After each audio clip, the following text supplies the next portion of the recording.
नमस्कार जनरल साहब, बहुत बहुत स्वागत है आपका। जय हिंद, जय भारत। आपको और आपके दर्शकों को नमस्कार। जय हिंद, जय भारत।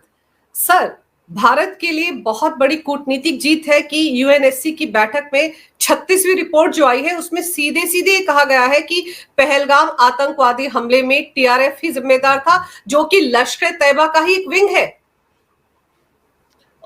अंजू, बिल्कुल सही कहा आपने। एक बहुत बड़ी कूटनीतिक जीत है। ये बात सबको मालूम थी कि लश्कर इसके पीछे है, क्योंकि जो मॉडस ऑपरेंडाई है, वो जो लश्कर का टिपिकल मॉडस ऑपरेंडाई है, वही का वही मॉडस ऑपरेंडाई इसमें प्रयोग में लाया गया था। उसके अलावा घटना के 24 घंटे के अंदर टीआरएफ ने इसकी जिम्मेवारी ली। न केवल जिम्मेवारी ली, उन्होंने तस्वीरें रिलीज करी।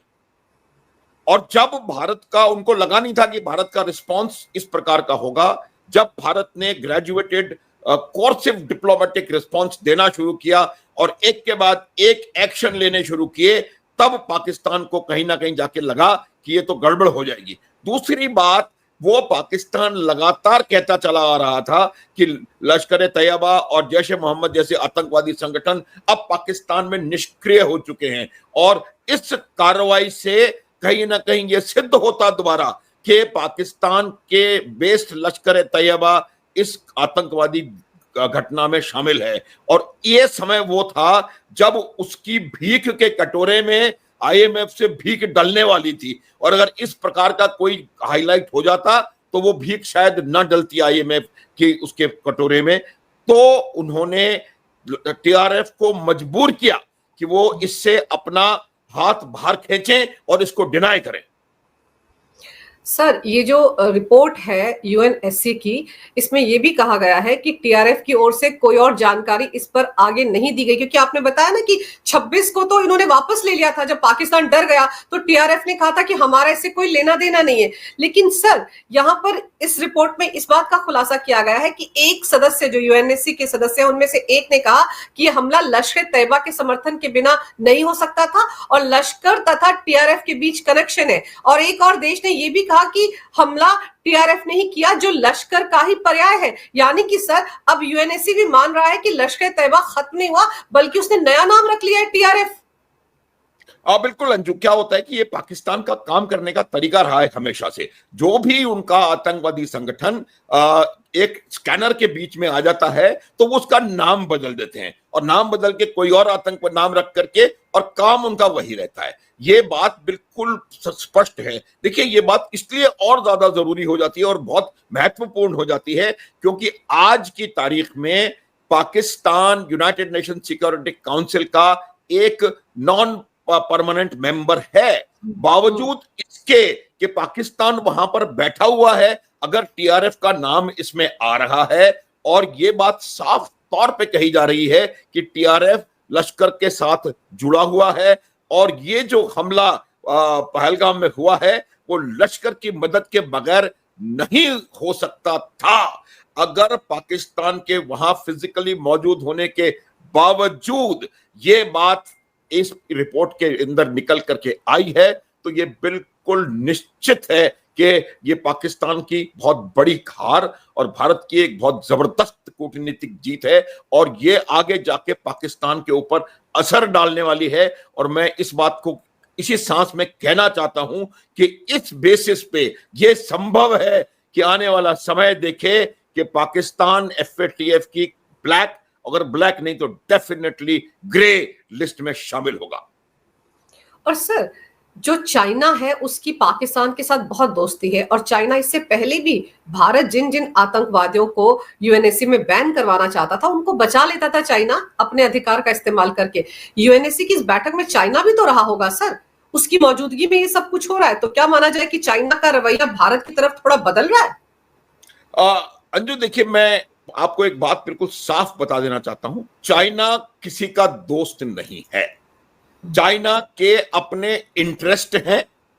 पाकिस्तान में चाइना का इन्वेस्टमेंट है, और जबरदस्त इन्वेस्टमेंट है। पाकिस्तान के मार्फत चाइना ग्वादर पोर्ट चाहता है। ग्वादर पोर्ट मेरे ख्याल से दुनिया का सबसे बेहतरीन डीप वाटर पोर्ट है।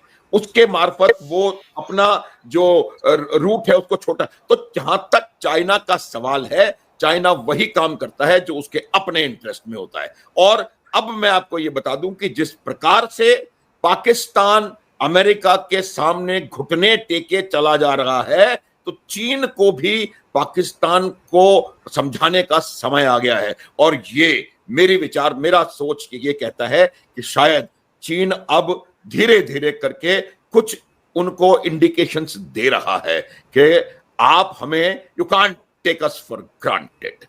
चाइना के होते हुए, जो कि एक परमानेंट मेंबर है, वीटो की उसके पास पावर है, और पाकिस्तान भी वहां पर मेंबर है, बावजूद उसके अगर इसकी रिपोर्ट में, राइटिंग में ये तमाम चीजें उभर करके सामने आई हैं, तो इसका मतलब बिल्कुल साफ है कि चीन को पता है कि किस समय क्या करना है। और आज का जो वर्ल्ड जियोपॉलिटिक्स और जियो इकोनॉमिक सिचुएशन है, उसमें यह बात निश्चित है कि चीन जो है एक शत्रुतापूर्ण भारत को अफोर्ड नहीं कर सकता।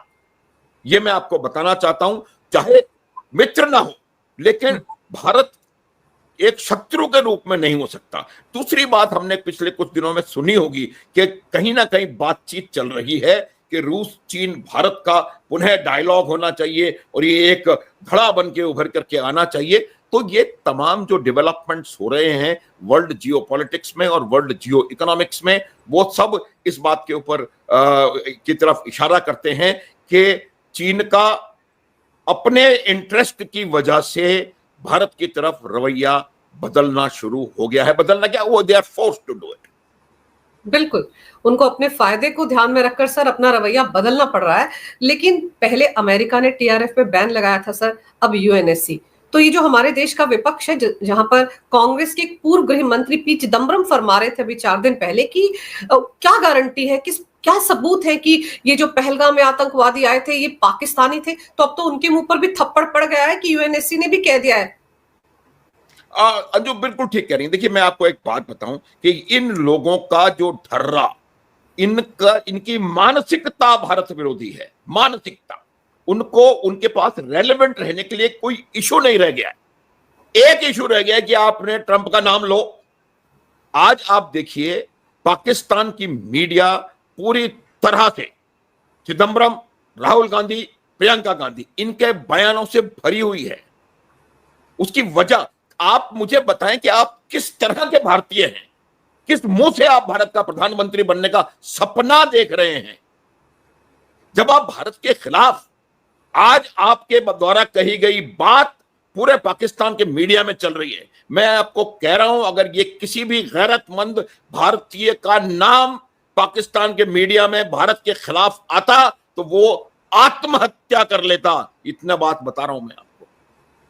इस बात को समझने की जरूरत है अंजू। ये लोग अपने पॉलिटिकल गेन्स के लिए और अपने तुष्टिकरण की राजनीति के लिए और अपने वोट बैंक को बचाने के लिए किसी भी चीज का सौदा करने से पीछे नहीं हटेंगे।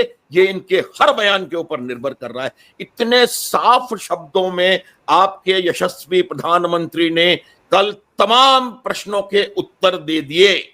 इन एनी केस उन प्रश्नों के उत्तर भारतीय सेना का डीजीएमओ, डीजीएओ और डीजीएनओ पहले ही दे चुके हैं। ये प्रश्न बिल्कुल इररेलेवेंट हैं और इनको खुद नहीं मालूम ये प्रश्न क्या कर रहे हैं। और अब उनको लगा कि इसका तो जवाब आ गया, अब वो चीन का धरना लेकर के बैठ गए कि चीन का नाम नहीं लिया। तो मेरा ये मानना है कि इन जैसे लोग ये अपनी चीजों को अपना माइलेज गेन करने के लिए राष्ट्र की सुरक्षा से, राष्ट्र की संप्रभुता से और राष्ट्र की इज्जत से खिलवाड़ करने के पीछे नहीं हट रहे हैं। और मेरा ये मानना है कि ये बहुत ज्यादा अफसोसनाक और बहुत ज्यादा इसको क्या शब्द का मैं प्रयोग करूं, इतनी ज्यादा खराब बात है कि आपका जो वक्तव्य है वो भारत के खिलाफ, भारत का शत्रु अपने पूरे मीडिया पर कर रहा है। कल मैं एक किसी पाकिस्तानी के साथ एक चैनल पे था, उन्होंने कहा कि आप किस मुंह से क्या बात कर रहे हैं, आपके खुद के पुराने गृह मंत्री, पुराने वित्त मंत्री ये स्टेटमेंट दे रहे हैं कि वहां तो हमारा हाथ था ही नहीं। तो ये बात आप देखिए हर तरह से भारत को नुकसान पहुंचा रही है। और इनके समझ में नहीं आ रहा, इनको सिर्फ अपना वो वोट बैंक तुष्टीकरण वो याद आ रहा है, वो नजर आ रहा है। और मैं आपको यही बताऊंगा कि आने वाला समय बताएगा कि जिसका ये तुष्टीकरण कर रहे हैं वो ही इनके रवानगी की पुष्टिकरण करेगी। ये वो लोग भी इनको माफ नहीं करेंगे जिनकी वजह से ये, देखिए जब बात देश की आती है तो आप ओवैसी के स्टेटमेंट देखिए और भी कई, तो मेरा ये मानना है कि ये एक बहुत डेस्परेट अटेम्प्ट है उन लोगों का, उन लीडर्स का रेलेवेंट रहने के लिए। सर, पाकिस्तान के मुल्ला मुनीर को भी तो जवाब मिल गया होगा ना, वो भी तो बड़ा कूद कूद के कह रहा था ना कि हमारा कोई लेना देना नहीं है। हालांकि उनके मंत्री जिस तरह से ऑपरेशन सिंदूर में नुकसान हुआ उसका जिक्र तो करते थे, लेकिन कहीं ना कहीं वो भी किनारा कर रहे थे कि हमारा इस आतंकवादी हमले से कोई लेना देना नहीं है। लेकिन यूएनएससी में पाकिस्तान की मौजूदगी में, चाइना की मौजूदगी में अगर रिपोर्ट में इनका नाम आता है सर, तो इनके लिए भी तो डूब मरने वाली बात है अब।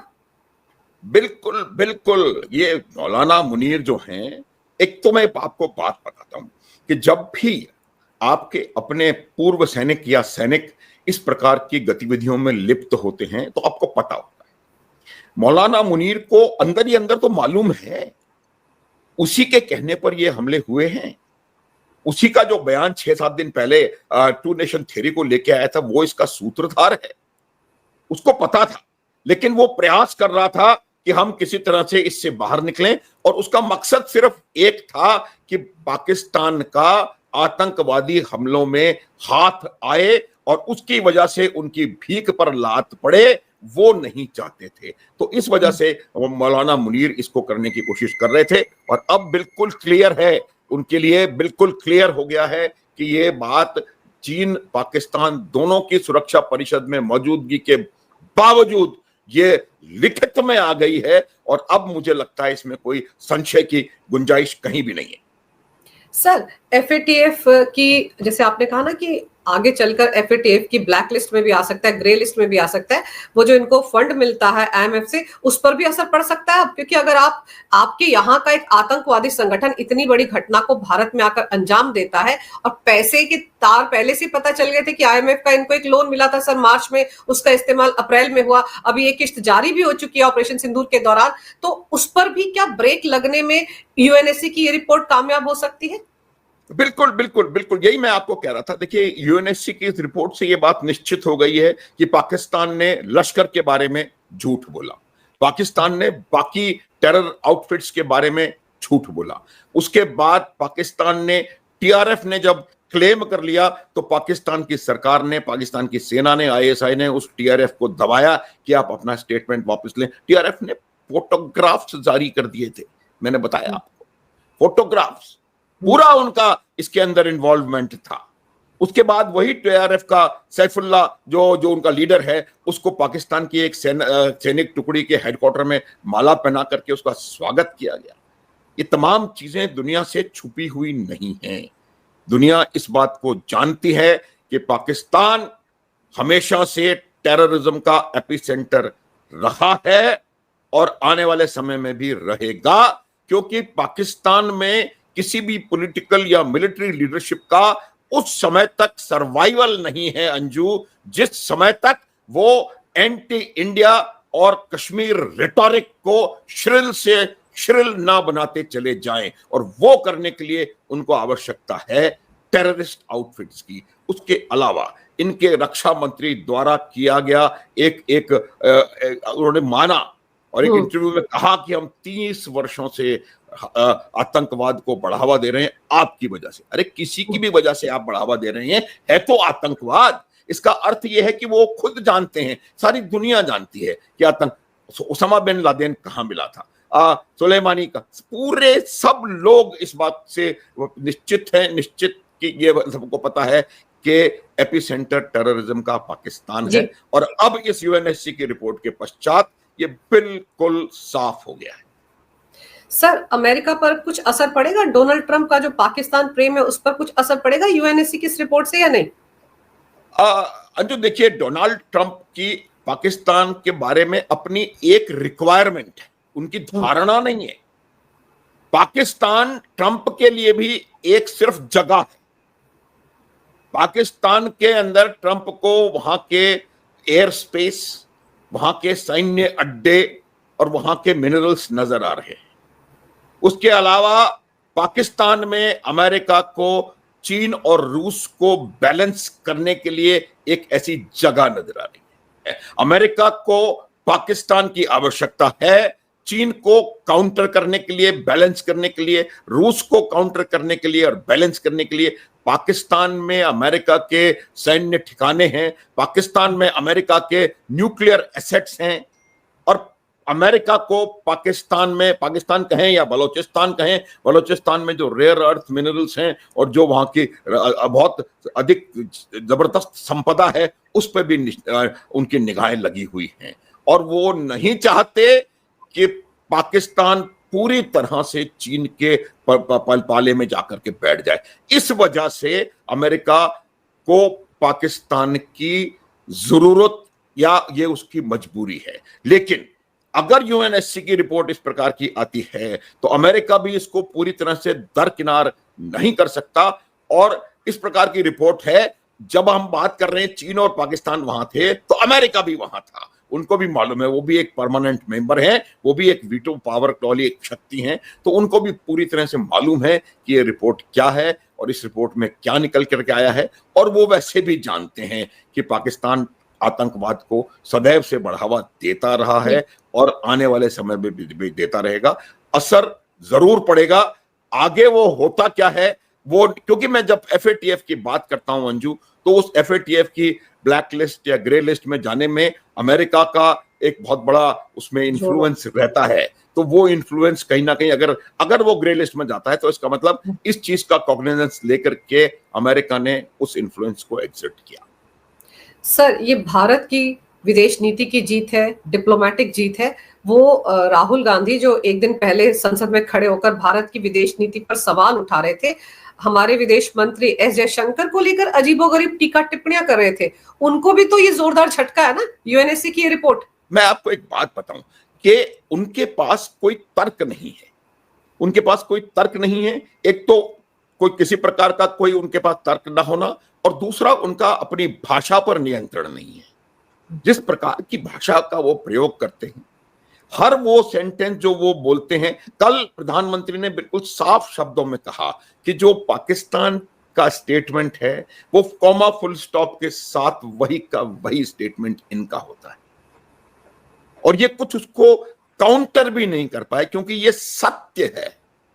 तो जहां तक इनका सवाल है, ये भी इस बात को अच्छी तरह से समझते हैं कि यहां पर बिल्कुल साफ तरीके से ये बिल्कुल क्लियर है कि भारत की विदेश नीति पिछले 10-11 सालों में बहुत ज्यादा शक्तिशाली रूप में उभर करके सामने आई है।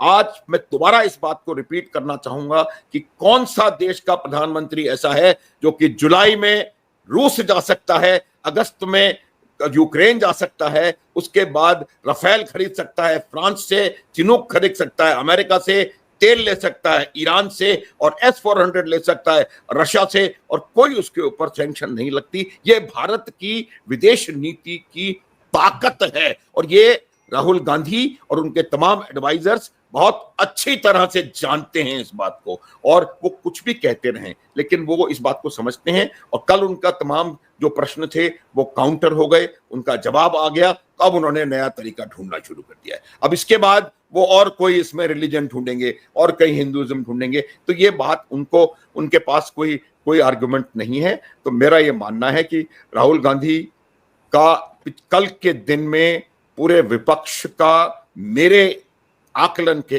अनुसार मुंह बंद हो गया है जहां तक प्रश्न ऑपरेशन सिंदूर, भारत की विदेश नीति और भारत की सैन्य क्षमता का है।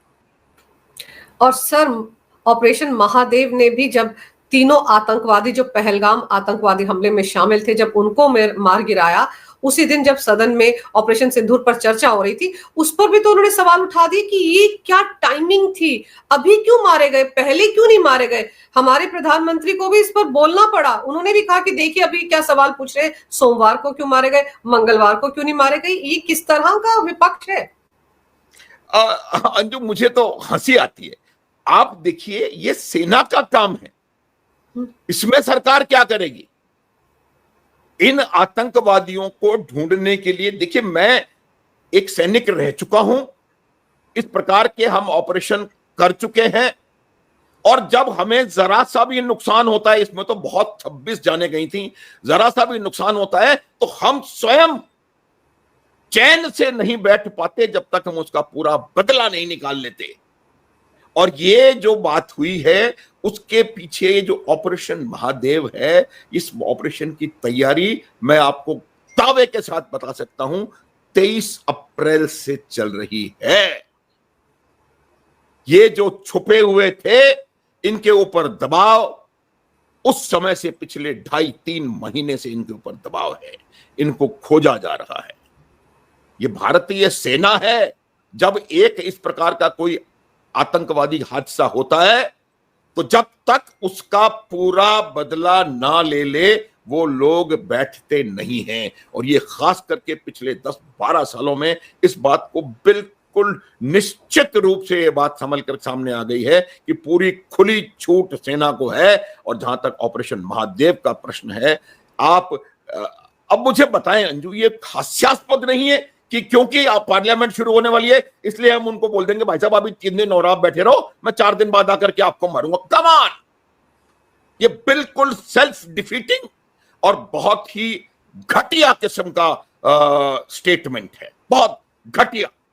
और ये ऐसे ही घटिया विपक्ष से इसकी मुझे लगता है उम्मीद की जा सकती है, और कोई इस तरीके की बात करेगा नहीं। आपको सेना के काम करने के तरीके पर प्रश्न उठा रहे हैं। कल गौरव गोगोई साहब कह रहे थे कि आपने यहां से क्यों मारा, वहां क्यों नहीं गए? आप क्यों नहीं आ जाते एयरफोर्स का चीफ बन करके? कौन कहां से कैसे हमला करेगा, कब करेगा, कैसे मारेगा, कब मारेगा, ये कोई नहीं डिसाइड करता, ये आपकी सेनाएं डिसाइड करती हैं। जो राजनीति होती है, जो आपके प्रधानमंत्री होते हैं, वो आपको ब्रॉड फ्रेमवर्क देते हैं कि ये मेरा पॉलिटिको मिलिट्री ऑब्जेक्टिव है, और उसके बाद उसका क्या करना है, कैसे करना है, कब, क्यों और कहां करना है, ये निर्णय सेना लेती है और कोई नहीं लेता।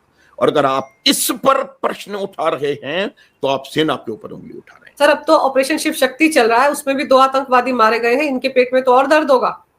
हाँ, देखिए मैं आपको एक थोड़ा सा महादेव के बारे में और बता दूं। ये ऑपरेशन महादेव एक पहाड़ी महादेव टॉप, मैं रहा हूं उस जगह पर, महादेव टॉप है।